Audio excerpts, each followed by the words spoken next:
Welcome to our voice. నేను journalist నవత. భారతదేశం 78వ స్వతంత్ర దినోత్సవ వేడుకల్ని దేశవ్యాప్తంగా ఘనంగా జరుపుకుంటుంది. అయితే భారతదేశం 78వ స్వతంత్ర దినోత్సవ వేడుకలను జరుపుకునే నేపథ్యంలో 4 రోజుల ముందు ఆఫ్రికా ఖండంలోని అతి ఎత్తైన పర్వతం మనందరికీ తెలిసిందే కిలిమంజారో.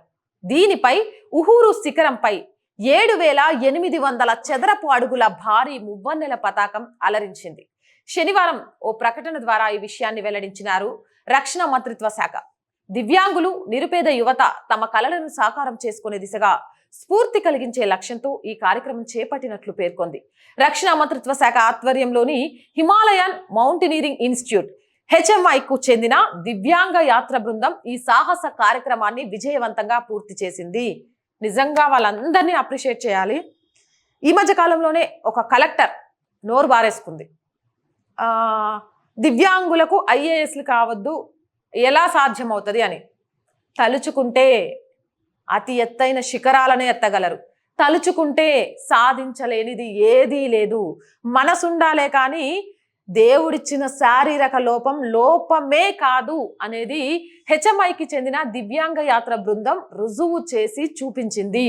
సాహసోపేతంగా కార్యక్రమాన్ని విజయవంతం చేసింది. ఇలా ఆ శారీరక లోపంతో పుట్టిన వాళ్ళని తక్కువ చేసి మాట్లాడే వాళ్ళ గూబ గుయ్యమనిపించారు.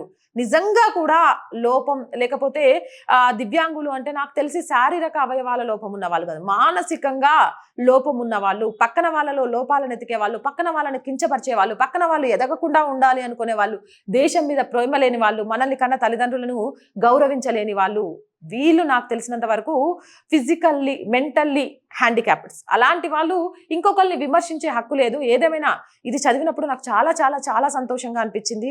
అన్నీ ఉండి మనం ఏం సాధించగలుగుతున్నాం అంటే మన ఇంట్లో వాళ్ళకు తిండి పెట్టి మన పిల్లల్ని చదివిస్తేనే మనం అమ్మో ఈ జీవితంలో చాలా సాధించేసాం అనుకుంటాం. కానీ తమకు దేవుడు శారీరకంగా లోపం చేసి అన్యాయం చేసిన తమను తాము ఈ ప్రపంచానికి ప్రూవ్ చేసుకోవాలి అనే దాంతో ఇంత గొప్ప గొప్ప పనులు చేయడమే కాదు, వాళ్ళు చేసే పనుల్లో దేశం గొప్పతనాన్ని చాటే ఇలాంటి సాహస కార్యక్రమం చేసే దివ్యాంగ యాత్ర బృందాన్ని, అలాంటి ప్రతి ఒక్కరిని కూడా మనందరం కూడా అప్రిషియేట్ చేయాల్సిన అవసరం ఉంది. ఈ జట్టుకు కెప్టెన్ జే కిషన్ సారథ్యం వహించారు. కిలిమంజారోపై అత్యంత ఎత్తైన మువ్వన్నెల జెండాను ఎగరవేశారు. ఇలానే ఇంకా ఇంకా ఇంకా ఇంకా ప్రతి శిఖరం మీద కూడా మనం మువ్వన్నెల జెండా ఎగరాలి. ఇలానే మానసిక స్థైర్యంతో లోపాలను చూసుకుంటూ కుమిలిపోతూ అక్కడే ఆగపోకుండా తమను తాము ప్రూవ్ చేసుకోవడానికి జీవితంలో అడుగులు ముందుకేయాలి. ఇలాంటి వాళ్ళంతా కూడా ఎక్కడుంటారు తెలుసా? మన భారతదేశంలోనే. ఎందుకంటే మేరా భారత్ మహాన్. అవునా కాదా?